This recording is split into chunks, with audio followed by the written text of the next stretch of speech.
Active and passive series के part 2 में आप सबों का स्वागत है।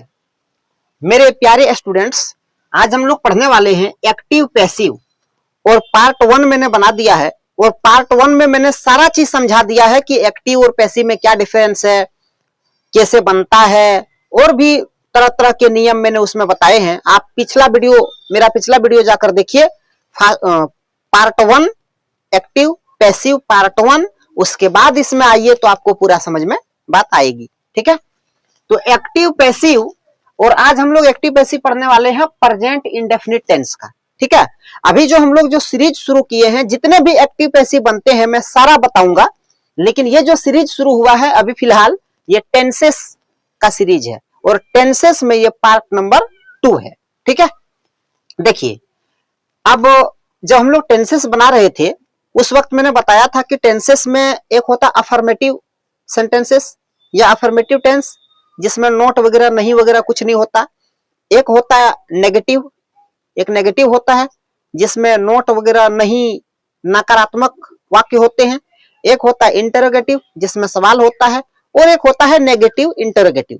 तो चारों का पैसिव कैसे बनता है हम लोग इसमें देखेंगे। ठीक है, देखिए अफर्मेटिव जो टेंस है, अफर्मेटिव जिसमें मैंने अभी आपको बताया कि इसमें नोट वगैरह नहीं वगैरह कुछ नहीं रहेगा, ये सिंपल रहेगा, सादा रहेगा, है ना कि नहीं। तो एक्टिव, एक्टिव का फॉर्मूला है सबसे पहले सब्जेक्ट, सब्जेक्ट के बाद वर्ब का फर्स्ट फॉर्म, वर्ब के फर्स्ट फॉर्म में या तो एस या तो ई एस।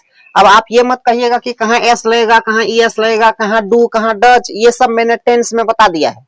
आपको अगर समझ में ये वाला नहीं आ रहा है तो आप मेरे पिछले वीडियो टेंस देखिए फिर इसमें आइए। ठीक है, अभी मैं S E S do does ये सब नहीं बताने वाला हूँ, अभी मेरा यहाँ टॉपिक है सिर्फ पैसिव बताना। ठीक है, एक्टिव के साथ पैसिव।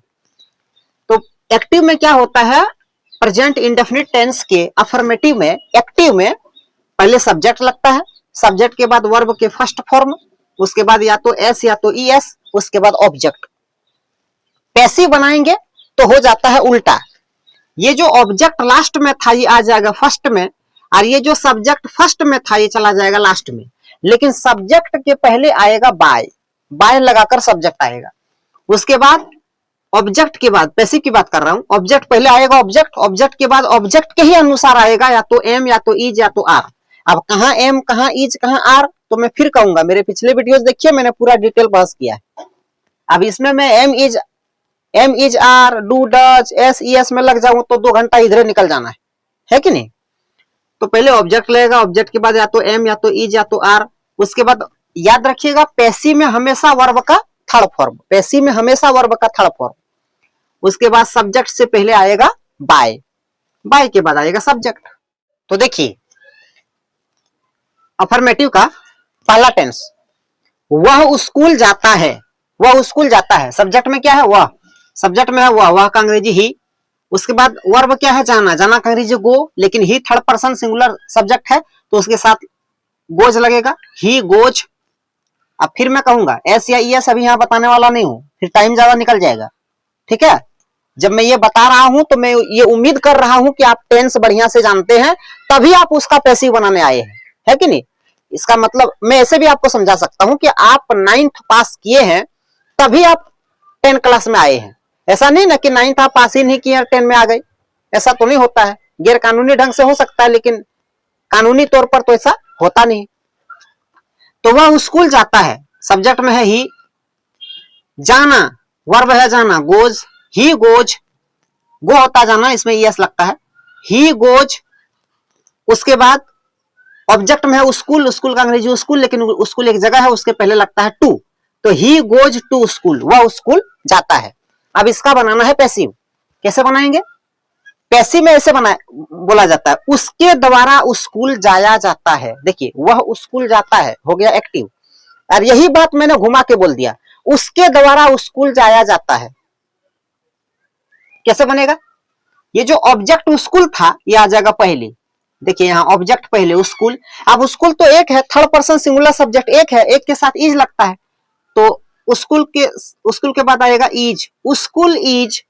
उसके बाद वर्ब का थर्ड फॉर्म, वर्ब यहाँ क्या है जाना, जाना का अंग्रेजी गो, गो का थर्ड फॉर्म है गॉन, तो स्कूल इज गॉन। और सब्जेक्ट क्या है, सब्जेक्ट है उसके, मतलब वह है सब्जेक्ट, तो वर्ब के पहले मैंने क्या कहा, सब्जेक्ट के पहले बाय आएगा, तो यहाँ बाय दे दिए, और उसके बाद उसके द्वारा मतलब वह, तो वह का अंग्रेजी ही है, लेकिन ये ऑब्जेक्ट के जगह जाएगा, यानी कि देखो है तो सब्जेक्ट ही, लेकिन वो गया है ऑब्जेक्ट की जगह, इसलिए अब वो ही नहीं रहा, अब वो ही बन जाएगा हिम। तो school is gone by him, ठीक है। अब देखिए, तुम कहानियां लिखते हो, तुम कहानियां लिखते हो, सब्जेक्ट में है तुम, यू, सब्जेक्ट में है तुम, यू, लिखना का अंग्रेजी राइट, यू राइट, अब इसके साथ एस यस नहीं आता है, यू राइट, ऑब्जेक्ट में है कहानियां, एक से ज्यादा कहानी है तो स्टोरीज, यू राइट स्टोरीज, तुम कहानियां लिखते हो। अब इसी का बनेगा पैसिव, कैसे बनेगा, तुम्हारे द्वारा कहानियां लिखी जाती है, पैसिव में इस तरह ही होता है पैसिव, तुम्हारे द्वारा कहानियां लिखी जाती है। देखिए कैसे बनेगा सर, तो सबसे पहले ऑब्जेक्ट, ऑब्जेक्ट में क्या है, ऑब्जेक्ट में है यहाँ कहानियां, तो कहानियां का अंग्रेजी पहले लिखेंगे स्टोरीज। अब जो कहानियां है वो एक से ज्यादा है कि नहीं, एक से ज्यादा ही ना, तो एक से ज्यादा है तो उसके साथ आएगा आर, स्टोरीज आर, देखिए ऑब्जेक्ट के बाद आर, एम इज आर, तीनों में से एक, तो ऑब्जेक्ट है कहानियां, उसके बाद are, stories are. Verb, verb क्या है, लिखना, लिखना का राइट होता है, इसका थर्ड फॉर्म है रिटर्न, स्टोरीज आर रिटर्न, उसके बाद सब्जेक्ट के पहले बाय आएगा तो बाय, और सब्जेक्ट में है यू, और यू का ऑब्जेक्टिव पार्ट भी होता है, यू ही होता है, यानी कि यू सब्जेक्ट के जगह रहे या ऑब्जेक्ट के जगह रहे, यू ही रहता है। तो stories are written by you, इसको कई बार लोग बोलते हैं रिटेन, ठीक है, लेकिन ये एक्चुअल जो इसका उच्चारण है वो होता है रिटर्न। तो stories are written by you. अब आगे देखिए, शबनम मुझे मारती है, शबनम मुझे मारती है, सब्जेक्ट में कौन है, शबनम, ये एक्टिव है, शबनम मुझे मारती है एक्टिव है, शबनम, वर्ब मारना, मारना मतलब पिटना, मारना तो वहां होगा बीट, ठीक है। तो शबनम बिट्स, क्योंकि शबनम थर्ड पर्सन है उसके साथ एस जुड़ता है, शबनम बिट्स किसको, मुझे, मी, शबनम बिट्स मी, ये हो गया एक्टिव, शबनम बिट्स मी।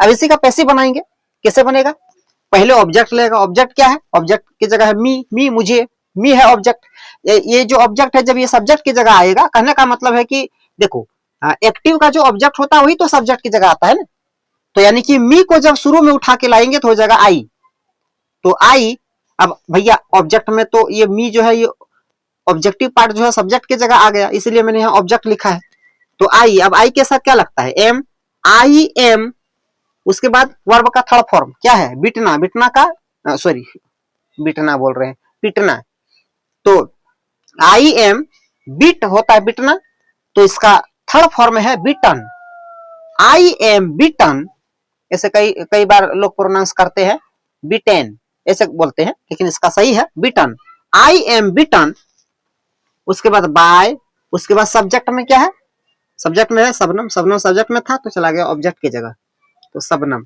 अब नाम है तो उसको चेंज नहीं ना करेंगे, नाम का नाम ही रहेगा, तो I am bitten by Shabnam, ठीक। आगे देखिए, अब नेगेटिव में देखिए, नेगेटिव जिसमें नोट आता है, तो नेगेटिव में अगर देखिएगा तो प्रेजेंट इंडेफिनिट टेंस का जो नेगेटिव होता है सबसे पहले सब्जेक्ट होता है, एक्टिव में सब्जेक्ट होता है, उसके बाद या तो डू या तो डच, उसके बाद नॉट, वर्ब के फर्स्ट फॉर्म, उसके बाद ऑब्जेक्ट। इसी को अगर हम पैसिव में चेंज करेंगे तो ये जो ऑब्जेक्ट था ले आएंगे पहले, और ये सब्जेक्ट था ये जो सब्जेक्ट है वो ले जाएंगे बाद में, आ सब्जेक्ट से पहले बाय जोड़ देंगे, और इसमें जो हेल्पिंग वर्ब लगता है उसमें एम इज आर लगता है, तीनों में से एक, उसके बाद एम इज आर के बाद वर्ब का थर्ड फॉर्म, पैसिव में हमेशा वर्ब का थर्ड फॉर्म लगता है, उसके बाद भाई उधर बाय और सब्जेक्ट तो है कि नहीं। अब आइए देखिए, हम लोग अंग्रेजी नहीं बोलते हैं, हम लोग अंग्रेजी नहीं बोलते हैं, सब्जेक्ट में क्या है, हम लोग, एक्टिव है, वी के साथ डू लगता है, वी डू नॉट, वर्ब का फर्स्ट फॉर्म बोलना अंग्रेजी speak, we do not speak, object में है English, we do not speak English, we do not speak English, हो गया। अब बना रहे हैं इसका पैसिव, पैसिव क्या होगा, हम लोगों के द्वारा अंग्रेजी नहीं बोली जाती है, अंग्रेजी स्त्रीलिंग मतलब भाषा जो है वो स्त्रीलिंग होता है, यानी कि फेमिनिन भाषा होता है, तो इसीलिए भाषा जब आप यूज कीजिएगा तो उसको स्त्रीलिंग रूप में करना होगा यूज इसका, फेमिनिन यूज में यूज करना होगा ना।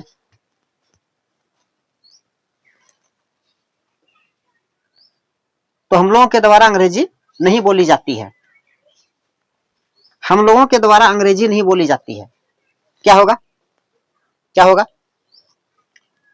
सबसे पहले यहां जो ऑब्जेक्ट है इंग्लिश, उसको सब्जेक्ट में बिठा लेंगे, इंग्लिश। ठीक, इंग्लिश क्या है? थर्ड पर्सन सिंगुलर सब्जेक्ट एक है, तो उसके साथ लेगा इज। इंग्लिश इज ऑब्जेक्ट में, इंग्लिश इज नहीं है तो not, English is not verb का थर्ड फॉर्म बोलना का स्पीक, स्पीक का थर्ड फॉर्म है spoken, English is not spoken. उसके बाद ये बाय आएगा, बाय के बाद सब्जेक्ट, सब्जेक्ट में क्या है? हम लोग, वी जब वी सब्जेक्ट है लेकिन जा रहा है ऑब्जेक्टिव पार्ट में तो हो जाएगा us, English is not spoken by us. ठीक है, आगे, वे लोग मोबाइल का उपयोग करते हैं, वे लोग मोबाइल का उपयोग करते हैं। क्या होगा सर इसका? सब्जेक्ट में है वे लोग, वे लोग का अंग्रेजी दे, वे लोग का अंग्रेजी हो गया दे, सब्जेक्ट में आ गया। अब डू डच, अच्छा सॉरी मैंने यहाँ नेगेटिव नहीं, मैंने यहाँ पॉजिटिव लिख दिया है ना, तो थोड़ा सा इसको सही कर देते हैं। देखिए, वे लोग मोबाइल का उपयोग नहीं करते हैं, सब्जेक्ट में क्या है? वे लोग, वे लोग का अंग्रेजी दे, दे के साथ डू लगता है, दे डू नॉट। उसके बाद वर्ब का फर्स्ट फॉर्म, सब्जेक्ट हो गया दे डू नॉट, वर्ब का फर्स्ट फॉर्म में है उपयोग करना, तो उसका अंग्रेजी है use, they do not use.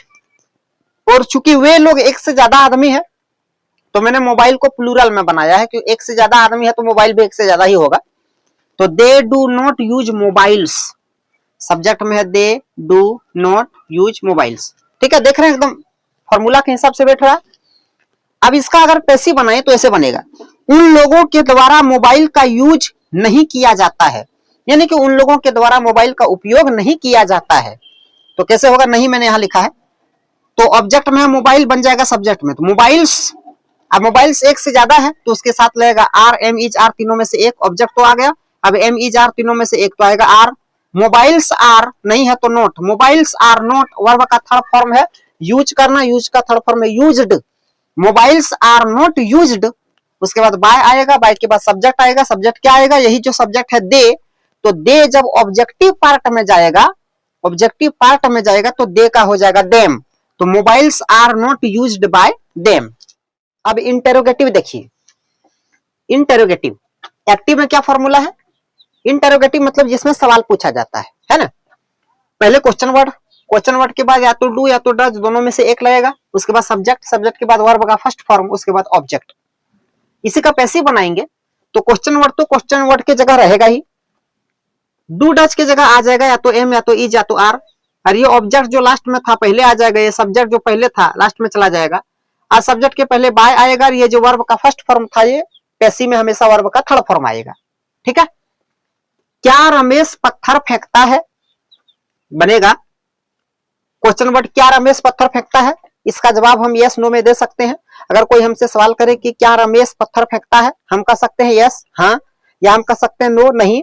तो चूंकि हाँ नहीं यस नो में जवाब दे दिए तो इसके लिए अब ये क्या का अंग्रेजी वाट नहीं आएगा, बल्कि क्या आएगा? कुछ नहीं आएगा, ये क्वेश्चन वर्ड हट गया, अब आएगा या तो डू या तो डज।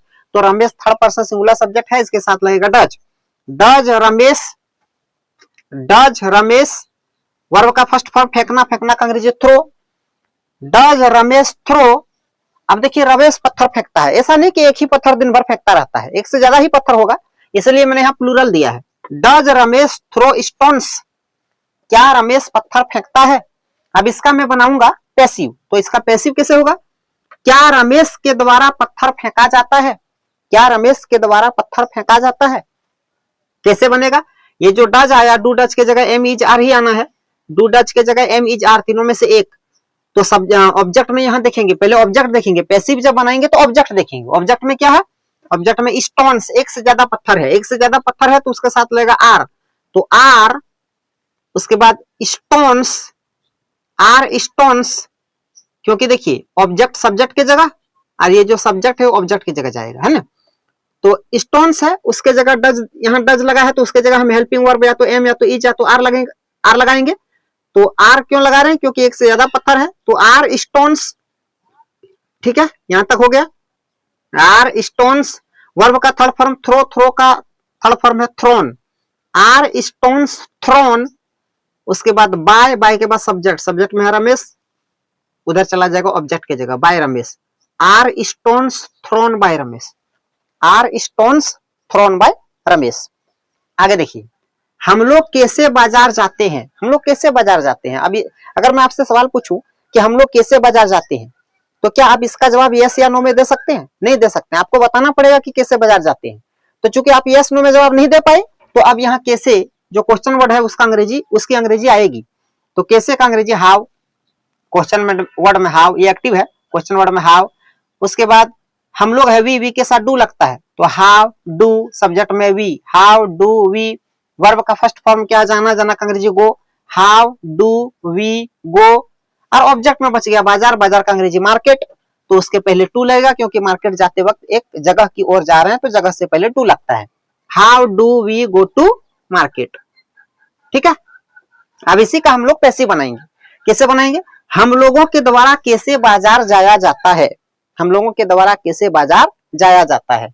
तो क्या करना है, कुछ नहीं, हाउ का हाउ रहेगा, डू के जगह इज आ जाएगा। इज इसलिए आ जाएगा क्योंकि ऑब्जेक्ट में सब, एक्टिव के ऑब्जेक्ट में है मार्केट, तो मार्केट ऑब्जेक्ट में है, तो एक मार्केट है, एक के साथ इज लगता है कि नहीं। यहाँ देख लीजिए, क्वेश्चन वर्ड के बाद एम इज आर, तीनों में से एक, तो हाउ लग गया क्वेश्चन वर्ड, हाउ के बाद एम इज आर, तो एम इज आर लगेगा ऑब्जेक्ट के हिसाब से, तो ऑब्जेक्ट में मार्केट, मार्केट एक है, तो उसके साथ इज लगेगा, हाउ इज मार्केट।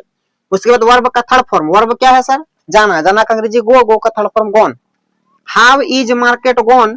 और सब्जेक्ट क्या है, सब्जेक्ट है हम लोग वी, तो वी जो सब्जेक्ट है वो जब ऑब्जेक्ट के जगह जाएगा तो बन जाएगा अस, लेकिन उससे पहले by, by us. How is market gone by us, how is market gone by us. अब यहाँ देखिए नेगेटिव इंटरोगेटिव, मतलब क्वेश्चन तो होगा, क्वेश्चन के साथ नोट लगा रहेगा, मतलब नहीं आएगा, है ना। एक्टिव में देखिए, पहले आएगा क्वेश्चन वर्ड, क्वेश्चन वर्ड के बाद या तो डू या तो डज, ठीक है। उसके बाद सब्जेक्ट, सब्जेक्ट के बाद नोट, नोट के बाद वर्ब का फर्स्ट फॉर्म, उसके बाद आएगा ऑब्जेक्ट, ठीक है। अब इसी का पैसिव बनाएंगे, तो क्वेश्चन वर्ड की जगह क्वेश्चन वर्ड तो रहेगा, जहां डू डज आ रहा है उसके जगह आएगा या तो एम या तो इज या तो आर, एम इज आर। उसके बाद ये जो ऑब्जेक्ट लास्ट में था ये फर्स्ट में आ जाएगा, जो सब्जेक्ट फर्स्ट में था वो लास्ट में चला जाएगा। सब्जेक्ट के पहले बाय आएगा, और जो वर्ब का फर्स्ट फॉर्म है वहां थर्ड फॉर्म लगा देंगे, वर्ब का थर्ड फॉर्म लगा देंगे।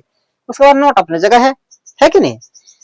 कैसे बनेगा, क्या हम लोग उन लोगों को नहीं देते हैं, क्या क्या हम लोग उन लोगों को नहीं देते हैं। मान लीजिए कोई सामान है, मैं कह रहा हूं कि क्या हम लोग उन लोगों को नहीं देते हैं, एकदम देते हैं, वो लोग झूठ बोल रहे हैं कि नहीं देते हैं, है ना। तो क्या हम लोग उन लोगों को नहीं देते हैं, कैसे बनेगा, क्वेश्चन वर्ड। अब देखिए यहाँ फिर है, क्या हम लोग उन लोगों को नहीं देते हैं। आप क्वेश्चन का आंसर दे सकते हैं हाँ या ना में, यस या नो में, यस नो में जवाब दे दिए। अब यहाँ क्या का अंग्रेजी कुछ नहीं आएगा, तो क्या आएगा सर, ये क्वेश्चन वर्ड खत्म। अब या तो डू या तो डज, तो सब्जेक्ट में हम लोग के साथ डू लगता है, तो आएगा डू, सब्जेक्ट में हम लोग वी, नहीं है तो नोट, डू वी नोट।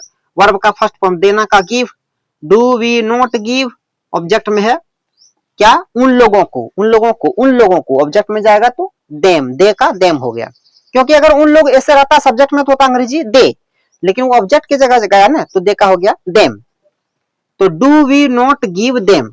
अब इसको बनाएंगे हम लोग पैसिव, कैसे, क्या हम लोगों द्वारा या क्या हम लोगों के द्वारा उन लोगों को नहीं दिया जाता है, क्या हम लोगों के द्वारा उन लोगों को नहीं दिया जाता है, या क्या हम लोगों द्वारा उन लोगों को नहीं दिया जाता है। कैसे बनेगा सर, देखिए कैसे बनेगा। अब सबसे पहले ऑब्जेक्ट देखिए यहाँ क्या है, देम, देम मतलब दे से ही देम बना है, तो दे तो क्या है, प्लूरल है, तो देम के साथ हमेशा आर लगेगा, तो आर आ गया। उसके बाद ये ऑब्जेक्ट देम था, वो सब्जेक्ट की जगह आएगा तो दे आएगा, नहीं है तो not, are they not. Give का third form given, given, are they not given. उसके बाद यहां तक आ गया, बाय के बाद सब्जेक्ट, सब्जेक्ट में है वी जब ऑब्जेक्ट में जाएगा, मतलब है सब्जेक्ट में, जब ऑब्जेक्टिव पार्ट में जाएगा तो वी का हो जाएगा us, are they not given by us. आप पैसिव वाला फॉर्मूला में बिठा लीजिए, आपको धड़ल्ले से बैठ जाएगा आराम से। आगे देखिए, तुम कब सीता को नहीं पढ़ाते हो, तुम कब सीता को नहीं पढ़ाते हो। अब इसका जवाब हम यस नो में दे सकते हैं, एकदम नहीं दे सकते, आपको बताना पड़ेगा सीता को आप कब नहीं पढ़ाते हो, है कि नहीं। तो चूंकि यस नो में जवाब नहीं दे पाए तो कैसे बनेगा, कब का अंग्रेजी आएगा, व्हेन, व्हेन आ गया। उसके बाद क्वेश्चन वर्ड के बाद डू या डच, तो सब्जेक्ट में है तुम यू, तो यू के साथ डू लगता है। व्हेन डू यू नहीं है तो not, when do you not. उसके बाद when do you not verb का फर्स्ट फॉर्म पढ़ाना का teach, when do you not teach. Object में क्या है, सीता, सीता का अंग्रेजी Sita, when do you not teach Sita. ठीक है, आगे देखिए